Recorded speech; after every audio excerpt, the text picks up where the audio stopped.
You're watching Mirror 7 News. Stay informed, stay ahead for more news.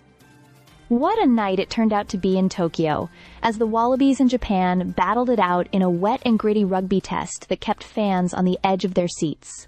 Despite fielding a relatively fresh and less experienced lineup, Australia managed to maintain their composure and come away with a hard-earned lead and, eventually, a confident win against a determined Japanese side that refused to back down. The match began with intensity, right from the first whistle. Conditions were far from ideal, as rain lashed down on the Japan National Stadium, making every pass and every kick a potential gamble. But that didn't stop Australia from making an early statement. Just 13 minutes into the match, skipper Nick Champion de Crespigny, playing his first test as captain, muscled over the line to score the opening try. It was a defining moment that set the tone for the Wallabies' physical approach.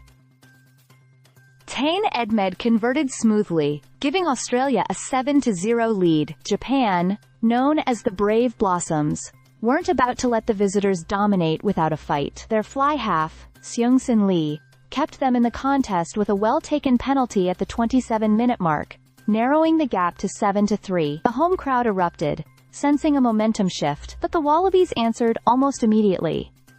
A clinical attacking move saw Andrew Kellaway slice through Japan's defense before linking up with Josh Flook, who finished the move with a clean try under pressure. Edmed's conversion pushed the score to 14-3, and that's how it stood at halftime.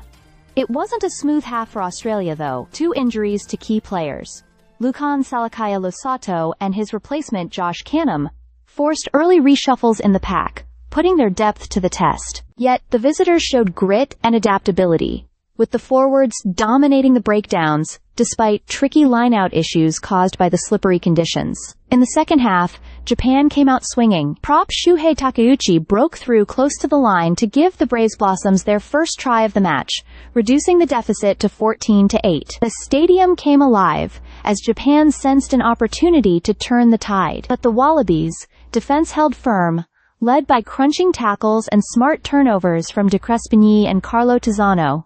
Every time Japan pressed forward, Australia found a way to absorb the pressure and regain control. By the final whistle, the Wallabies' disciplined performance had secured them the advantage. It wasn't a high-scoring thriller, but it was a statement of character. A young Wallabies side proving it could grind out results in tough conditions and hostile territory. For Japan, the night was about resilience and flashes of brilliance that reminded everyone how far their rugby has come. In the end, as rain continued to pour over Tokyo, both teams walked off, knowing they'd been part of a hard-fought, spirited test, the kind of game that defines rugby's true heart and grit. Stay subscribed for more videos.